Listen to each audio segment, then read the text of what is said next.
یاد رکھیے کچھ ایسی بیماریاں ہوتی ہیں جو ٹھیک نہیں ہوتی. اس کے لیے کیا کرنا چاہیے؟ اس کے لیے میں آج آپ لوگوں کے سامنے پانی کے صدقے کے بارے میں بتاؤں گا کہ کچھ بیماریاں ایسی ہوتی ہیں جو لا علاج ہوتی ہے. پھر ان کے علاج کے لیے کچھ ایسا کرنا پڑتا ہے جس سے اللہ خوش ہو جاتا ہے، اور جب وہ خوش ہو جاتا ہے تو وہ بیماریاں دور فرما دیتے ہیں، وہ تکالیف دور فرما دیتے ہیں.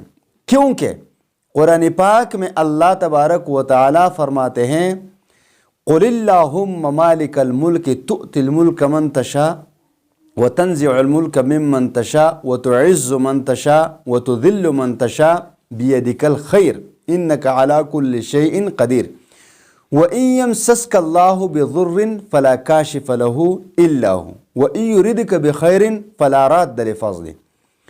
بادشاہی دینا، بادشاہی چھیننا، عزت دینا، ذلت دینا، اسی طرح تکلیف میں مبتلا کرنا، تکلیف کو ہٹا دینا، یہ اللہ کے اختیار میں ہے.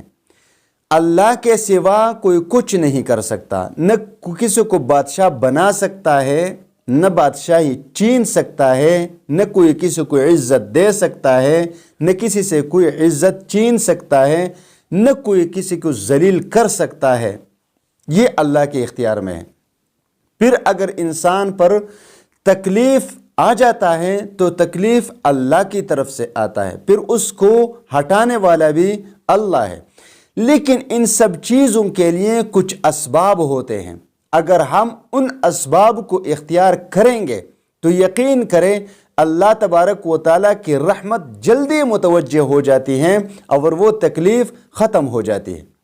اب کرنا آپ نے اس طرح ہے کہ دیکھیے عبداللہ ابن مبارک رحمۃ اللہ علیہ کے پاس ایک شخص آیا اور اس نے کہا کہ میرے اس گھٹنے میں کچھ زخم آ چکا ہے اور خون مسلسل اس سے بہہ رہا ہے، وہ خون نہیں رک جاتا اور وہ زخم ٹھیک نہیں ہوتا، شاید دانہ وغیرہ ہوگا. اب امام عبداللہ بن مبارک رحمۃ اللہ علیہ نے اس کو بتایا جا کر آپ پانی کا صدقہ کر دیں، پانی کا صدقہ کر دیں، یعنی کسی کے لیے کنویں کا بندوبست کر دیں. انشاءاللہ تعالی اللہ تبارک و تعالی آپ کی یہ بیماری ختم فرما دیں گے. یہ شخص بتاتا ہے کہ جب میں گیا کنواں کودنا شروع کر دیا، جیسے ہی اس میں پانی نظر آ گیا تو یہاں پر وہ زخم خشک ہو گیا، وہ زخم ٹھیک ہو گیا. تو یہ ہوتا ہے پانی کا صدقہ. پانی کے صدقے کے انتہائی فضائل ہیں، اور صدقہ تو ویسے بھی فضیلت والی چیز ہیں. لہٰذا آپ ان لوگوں کے لیے پانی کا بندوبست کر دیں جن کو پانی کی تکلیف ہے، تو انشاءاللہ تعالی اللہ تبارک و تعالی اس کے ذریعے آپ کے وہ تمام کے تمام بیماریاں ختم فرما دیں گے جو لا علاج ہے.